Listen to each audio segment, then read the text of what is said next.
Welcome to the Kansas City Artist Coalition Artist Talk series. I am your host, Programs Director Jen Harris, and we are so happy to have you here today. We are going to be speaking with Elaine Buss, who is presenting her exhibition at the Kansas City Artist Coalition in August of 2023. Elaine grew up in the wide open prairie fields of Lively Grove, Illinois. She is a multimedia artist whose primary focus is ceramic sculptures and installations. Her work explores ambiguity and the nondescript, specifically in relation to the sensory, ineffable, and intangible experience of inhabiting a human body. She earned her MFA from Ohio State University and a BFA from Southern Illinois University, Edwardsville. Her awards and recognitions include an inspiration grant from ArtsKC of 2022, Ceramics Monthly Emerging Artist Award, International Award for Visual and Performing Arts, and the ArtistInc Fellowship. Her work is in the collections at the Honos Art in Rome, Italy, Belger in Kansas City, Missouri, Baggs Library in Columbus, Ohio, and the C.R.E.T.A.Rome. In January 2023, she was an Anderson Ranch visiting artist, supported by Scott Francis and Susan Gordon Kansas City Visiting Artist Fund. Elaine is currently a foundation faculty at the Kansas City Arts Coalition and a visual arts resident at Charlotte Street Foundation. I really hope that you enjoy this incredible conversation with Elaine Buss. Welcome, everybody, to the Artist Talk series for the Kansas City Artist Coalition. I'm so tired on this Saturday morning. It's the Artist Talk series for the Kansas City Artist Coalition, and I am here with Elaine Buss. We are talking about her work today. She has a show coming up at the Kansas City Artist Coalition in August of 2023. Elaine, welcome to the conversation today. Hi, good morning. Thank you for having me. I'm excited to have this conversation with you. Oh, big same. I'm so grateful to see your artwork displayed in the background. I want to get right into it, but first of all, they've heard your bio in the pre conversation prior to this interview starting, so they know your credentials. But you also mentioned to me that you've recently won an ArtsKC inspiration grant, which means that around the same time that you will be exhibiting at the Kansas City Artist Coalition, you have a sister show opening at the Lux Center on July 14th. So that's a lot of work to be making. Were you ready for this big of a stretch, or how has this challenged you to win this grant? Yeah, I mean, the challenge has really been quite beautiful. At first, I was definitely like, oh my, like, how am I going to swing two solos very back to back? And then something I consistently ask myself when things feel stressful or I'm confused about what to do with something is, what is the opportunity? Meaning, like, in essence, what is unique about this circumstance that I can lean into? And the unique thing about having two solo shows, kind of geographically close, about 3 hours apart, and very close in time, they open 2 weeks apart, is that I can make a huge body of work and then kind of cultivate two conversations that are similar between the two shows, but that respond differently to the space or that make a slightly different version of the conversation. So I think when you make a show, often there's work that you end up having to edit out. And the beautiful thing about this is it's more like, okay, what else? And like, I don't feel like I can make too much work, right? So there's this amazing opportunity to just really dive in and know that whatever I make, it will get to have a conversation at one of the two shows. That's so beautiful. And you're right, because you really have to curate and edit often from a much larger collection to downsize to the space available to you, which sometimes I think clips the wings of a show. But there are other times when you're like, okay, it's good to know I have themes in here. Yeah. How are you deciding what goes where? Like in the realm of your work, first, let's talk about your work. Can you describe what it is that you make and kind of how you want people to think about these pieces so that we can give context to it? Yeah, so I'm a ceramic sculptor, and I also use other mediums as well. I tend to make large scale installations that are wall installations, or they consume a space. And then I also make freestanding sculptures. Lately, I've been experimenting more with fabrics, which I think some of that is going to happen in the KCAC show.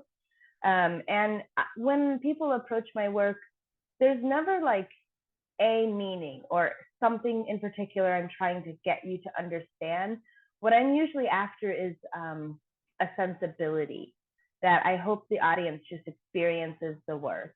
And often I make the work that I want to see because I also want to have that experience, right? So it's about trying to just create a sense, right? It's never about like, here's what you're supposed to get. It's not didactic. That's beautiful. So it is open to interpretation, right? Absolutely, yes. This is gorgeous. So so you are a faculty member at the Kansas City Arts Institute, right? And you have an MFA from Ohio State. You're a resident at Charlotte Street. So you're busy. You're doing a lot. And what I wonder is, what have you been capturing all these years in your work that has led you to this place? Like, how did you wind up in a space where this is what you're creating?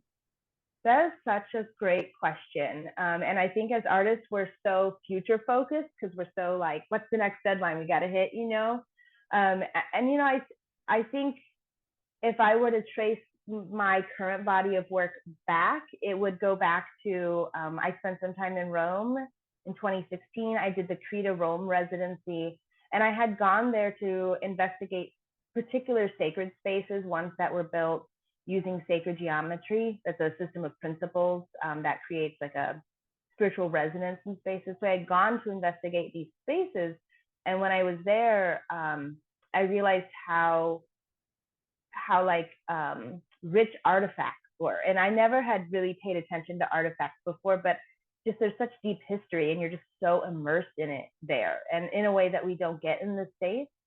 And artifacts have a way, and ruins have a way of communicating like a humanity about them that we don't, when things are so new, sometimes we don't have access to that same sense of like humanity that has persisted, right? Like those basic systems. So that's really kind of where it began as a body of work. And then I think there's something in the spaces I was interacting with there, and in the museums, and even sometimes just like in the ruins often, that I don't know, there's just like, they're so quiet and heavy, but they seem to like speak, right? They seem to resonate and have this secret that they'd like to share. So my body of work kind of started there, and like has just been a like investigation of that feeling since then. That's so beautiful. I have a deep personal you. interest in sacred geometry and these kind of lost conversations, this unknowingness of our human conscious experience that it drives so much of what I do in my personal and professional life. And I think it's very interesting that this is, you describe it as an investigation. So you're going to study, you're going to learn, to allow things to reveal themselves to you, right? Yeah. How did you get interested in sacred geometry? How did you get interested in the idea of sacred spaces in the first place? Yeah, I love the way you use the word unknowing, because I think a lot in my work about knowing versus sensing versus the unknown versus like unknowing as a practice, right? And I think a little bit of my interest in sacred geometry came from that interest too. So sacred geometry is this beautiful system of geometry that you can use to connect everything, right? There are basic geometric principles that that plants grow according to, and the planets are arranged according to, and it's like this system that once you know about it, it's amazing how interconnected everything is. And when I was starting to investigate that many years ago, I think it was 2011, I first got introduced to that idea. It was this like overwhelming sense of interconnectivity that I was interested in. At that time, I was also very interested in neuroscience at that time. I was connecting the two to think about the mind consciousness, brain connections as like a subconscious or I'm lost for the word right now, like kind of in a Jungian what's the word? What's the word I'm looking for? Well, you were referencing like a hyperconnectivity, we are all Yeah. interconnected. So absolutely. I mean, I think you've got it. Yeah. There's a specific word. It'll come to me later. It's usually when I hang up, I'm like, oh, there it is. Yeah. And then I think sacred spaces, I just think there's like, in the way the world is arranged now, we are so task and goal oriented, and we're not as human focused. And we forget to really feed those parts of ourselves that are who we are at our core.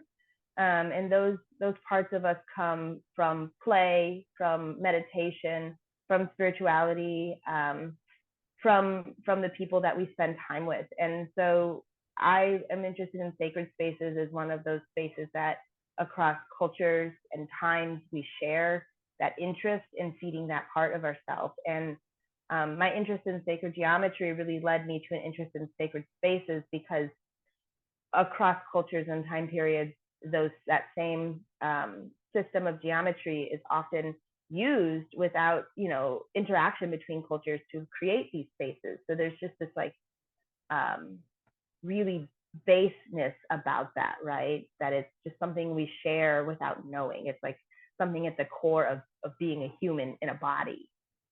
Absolutely. And there's an awareness that presents itself that you see culture after culture, history after history of like, oh, we already knew all of these things. We always think we're discovering things until you find some archaeological site that's like, yeah, we've been here before. We're just not really good at keeping track of it as a species, Yeah.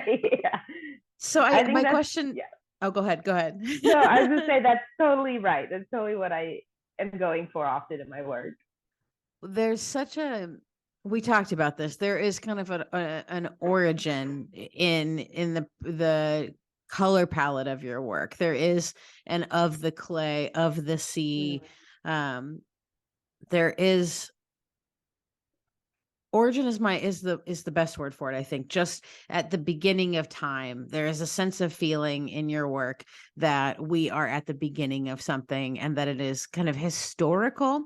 I wonder about the shape, because I look at your work and I feel it looks like a shield. It looks like a pregnant belly. It looks like a shell. So there's a particularness to this sort of oval shape that feels very universal. And I wonder if you can tell me how you decided upon not only this shape, but does sacred geometry, or what role does the shape play in the spacing of them when you lay them out? Because they look so uniform in their, not necessarily in their creation, but in their final form, but also in the way that you display them. I'm very curious how you came upon this shape, and then also how you decided to show them.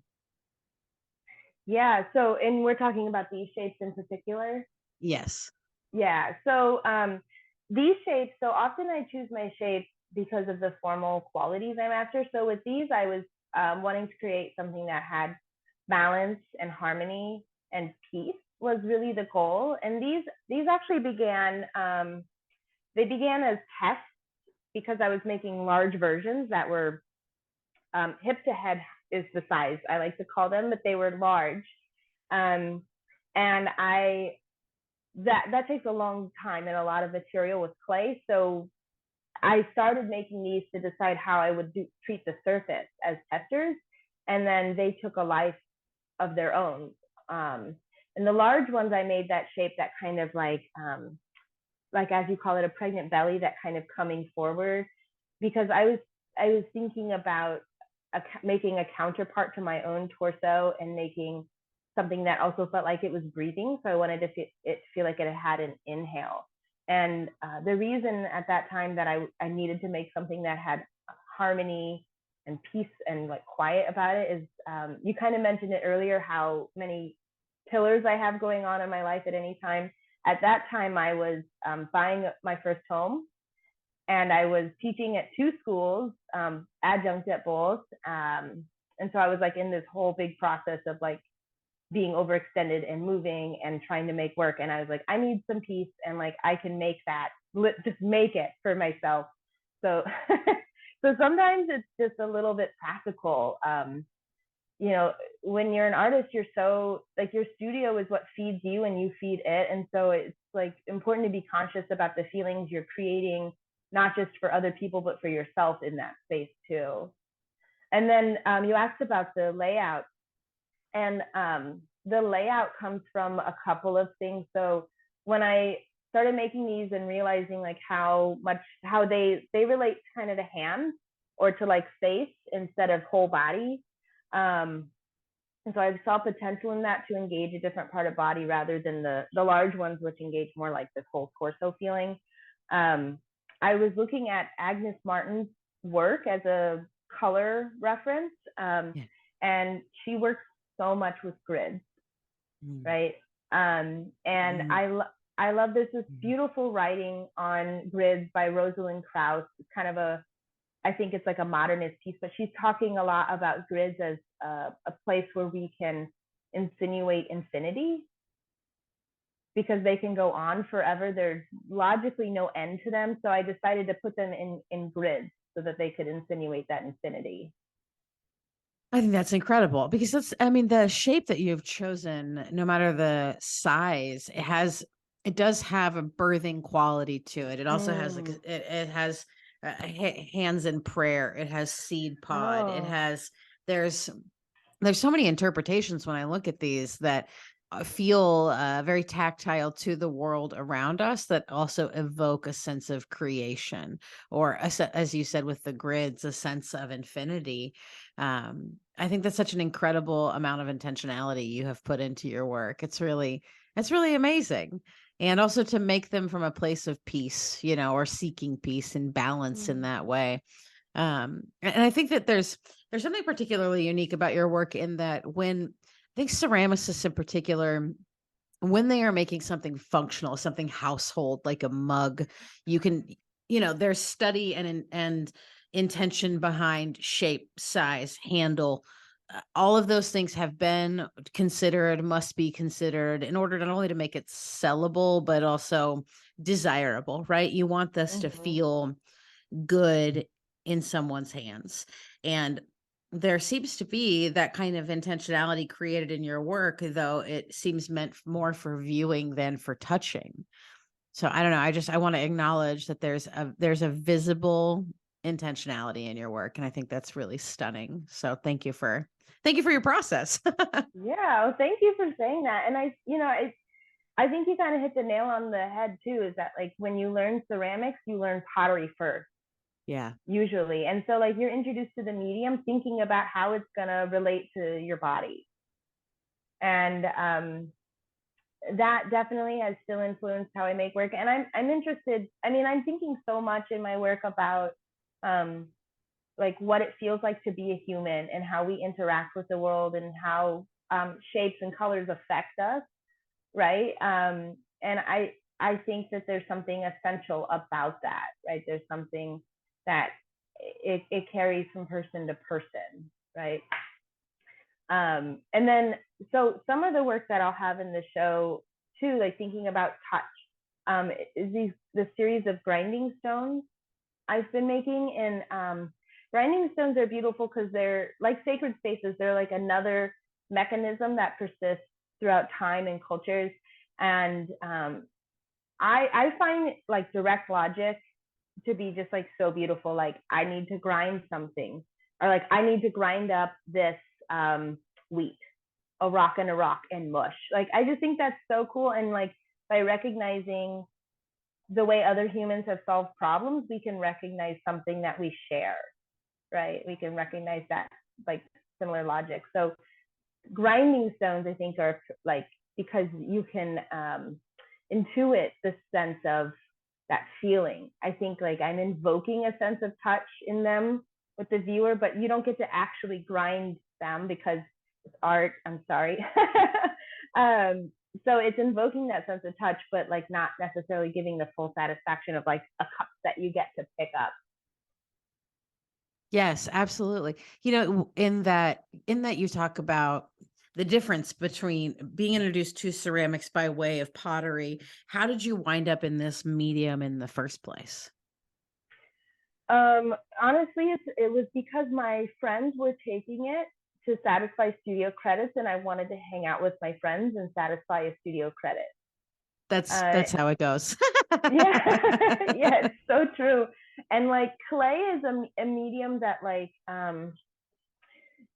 if you respond to it, it is like it's just like you are part of it. So there was a beautiful talk by C.R.E.T.A.Rome at an NCCA conference a few years ago, and he said, clay is in my veins. And I was like, oh my gosh, like it was just the most astounding. And I recommend to anybody that you go find it on YouTube and watch it. It's gorgeous. But he said clay is in our veins, and I was like, that's so true. And I think ceramics people really feel that way, that when you discover clay, you just feel like you discover something that has been a part of you your whole life and you never knew it yet. That's so incredibly beautiful. What is his name? What's the name of the lecture? C.R.E.T.A.Rome. Okay. Fantastic. And Yeah. that's C.R.E.T.A.Rome, like the one he's from Chicago. He does all those amazing social practice projects there. That's incredible. Yeah. So tell me what is happening for you in current. You've got a show that just opened for this first Friday, which is June. So we're recording a couple months before you exhibit, but you'll have the Lux Center show July 14th. ArtsKC show opens August 4th. You are working. Are you building towards something right now, or is this just the flow of what your creativity has been building toward? Is there anything bigger coming for you that you're excited about? These two shows are kind of what I'm in the flow of right now. Yeah. And then after that, it will be back to the fall semester. So I'll be back in teaching land, which will be like a nice, after such a huge push, I'll need a studio break, and then I'll just get to be with my students in their studio time. So I'll have a break. I have a break kind of built in after this. That's brilliant. I teach a few nights a week, and that to me that nurturing is a whole different creative part of me, and it is really restorative in that way. I don't know if you find a similar experience in that, but I love teaching. I love it. And I think it builds up a part of me that's like, okay, let's take a break from the vanity and the intentionality of my own creative practice and just allow me to fill others up. Yeah, absolutely. I think one of the most exciting things about it for me is just watching other artists, because I teach foundation at the Art Institute, is watching them come to their own problem solving and watching them have those like amazing moments in the studio where they discover new things. And yeah, like you said, restorative, is that the word you used? Absolutely. I think that's so true. And like it is completely exhausting also, because when you're teaching, you're thinking about, like if you have 20 students in a class, you're thinking about 20 students' questions and what they're working on and how it's going for them and what you might suggest to them. So it's like you use every ounce of energy for the time you're with them. And then but while you're doing it, it's so invigorating. Absolutely. Yeah. So that's the thing. I want to give. And then the moment I have some peace and some silence, I'm like, oh my God, I have been waiting to worry about me and my work. But it's, they go hand in hand, but it is such a different experience just to give yourself all of that energy versus to give it to other people. And yeah, my students are texting me or emailing on a pretty consistent basis. And you have to be so emotionally invested in their process as well. And to be able to offer them advice in your own level of expertise and say, okay, from what I know about you and what I know about our craft that we share, let me give you true and honest insight to hopefully direct you towards something that will make you discover something that changes your life. Like there's a lot of pressure in that. Yeah. What do you teach? What are you teaching? I teach writing. Through the writing workshop KC. And it's, there's a lot of private clients that are working on books and all at varying levels, different genres. I've been doing this work for a long time now, and I feel like I have a pretty solid amount of information and credential and skill set under my feet. But it's amazing how, as the years go by, people's problems are the same, and yet they challenge me every few months when there's a new client, just Mm. to ask myself if I know as much as I think I know, and also how I can lead them toward their own water, because that's really all it is. You're a guide in the middle of a desert. Let's get them out of here. So true. I'm curious because you're in this unique position to work with both artists and writers. Um, like, how do you see those creative processes being similar or different from each other? Oh God. I think we all have our own. I used the word vanity earlier. Visual Mm-hmm. artists and writers all have their own idiosyncratic hangups. We all have our Mm-hmm. own neurotic, disastrous perspectives of our own creativity, and yet they're all exactly the same. They root in a desire to be visible, a desire to possess some sort of immortality. You want your work, Mm-hmm. to last forever, generationally, or in its capturing. I feel like there are so many artists who I remember very young being captivated by Paris in the 20s, right? And I was so excited that in my lifetime I would see the 20s again, so that I could participate in that kind of energy. Um, Mm-hmm. Not necessarily realizing I could have done it at any time, but there were these feelings of, like, when community comes together around art, sometimes I look around and think, "Oh my God, this this is a group that will be talked about generationally. These are people who are all shimmering in the magic of their own excitement of creativity, and that can be life-changing, it can be historical, everywhere in between." So, I think visual and written artists all want to do the same thing, which is have an impact in their own world on the art form that they are most interested in. But we have a totally different set of ways of going about it. Mm-hmm. Being in the world of visual artists, I feel like being tender with visual work and being tender with the time it takes to create something is a very necessary skill set to form. And then when you're working with written artists, it's interesting because you're trying to keep them in their head to work while trying to get them out of their head to get them out of their own way. And I think it translates over both, but it's code switching a little bit, because you have to know the aesthetic in order to be able to communicate about it in a way that's like, I know you feel this way, but so Mm-hmm. it's a wild adventure. But I don't know. I can't imagine not teaching. Teaching feels so holy and important to me that I honor people who do it, because it is a lot to give of yourself, and you're trying to capture and lasso and manifest your own ideas while also nurturing those in others. That it takes a big power source to be able to do that. So I don't think it's for everybody. But I do think those who are willing to do it and love to do it, there's something special about that. Mm-hmm. Absolutely. And I think the nice thing about teaching, and really about any life stage that you reach, is that, like, once you are teaching and you learn how much effort it is, that's when you appreciate the effort of the teachers that you've had. Mhm. Mhm. And even sometimes you have teachers, you're like, I didn't like that teacher, or that teacher pushed me in a way I really wasn't wanting to. You understand that they probably saw something that you weren't seeing or needed, and so they were just pushing you in a way that was good for you. So it's like, it makes you feel much more gratitude for the people who have helped, who have been your teachers in whatever capacity. Mhm. Once, because it is, yeah, I love the way you describe that too, is it being like a way of making our impact on the world, like how the creative process is similar both for writers and artists. Um, and the way you said that, like all the creative shimmering in a space, is that what you said? Yeah.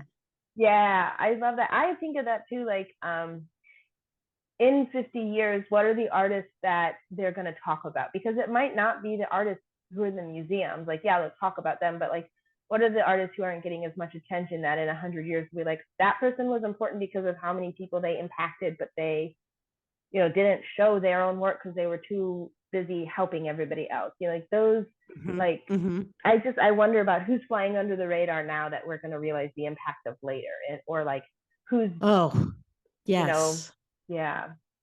There's my fiance introduced me to I can't think of the school they taught at now, and I feel terrible about that, but a writer named Pat Schneider, who Pat had her own writing group. Her modality is something that we just happened to be doing it similarly, but I'd never heard of Pat, and she died before I could ever introduce myself to her. But all that to say, she was just teaching people how to access their own creativity, how to access their writing. Here's form and language and the formula that you need to develop good writing. But like, I don't think I'm ever going to hear about Pat as a writer in the way that she deserved to be heard of as a writer. But what I do know is that her writing methodology and her teaching is going to resonate through those people in a very timeless way, right? And I think that there is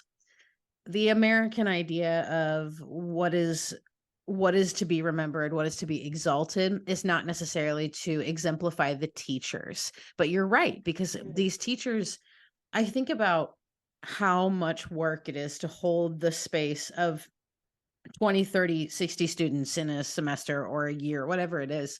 And if that person has the capacity to identify what is unique in you as a creative and then reflect that back to you, what an incredible energy source, because it is so much work to see people as individuals when you're teaching them, because you still have to deliver a curriculum, a message. You still have to offer this up to the whole classroom.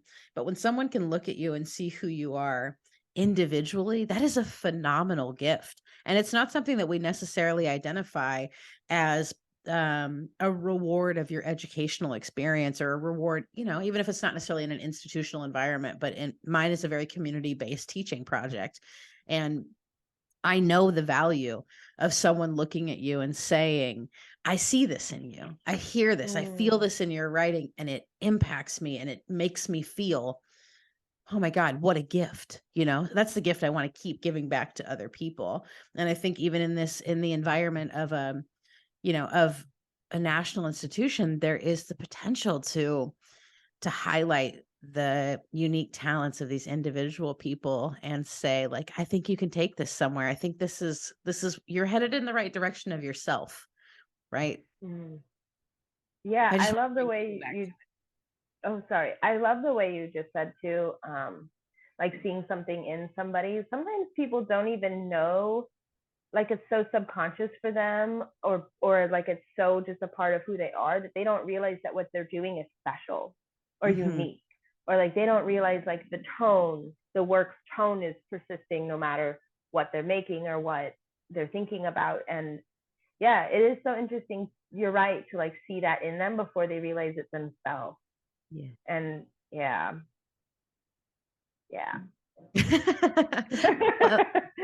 It's beautiful work you're doing in all of the ways that you're doing it. And I'm really grateful that you decided to take time to talk to us today. Thank you for showing your work at Kansas City Artist Coalition. That will open August 4th of 2023. Elaine, it's been a joy to have you on in this conversation today. So thank you for taking the time.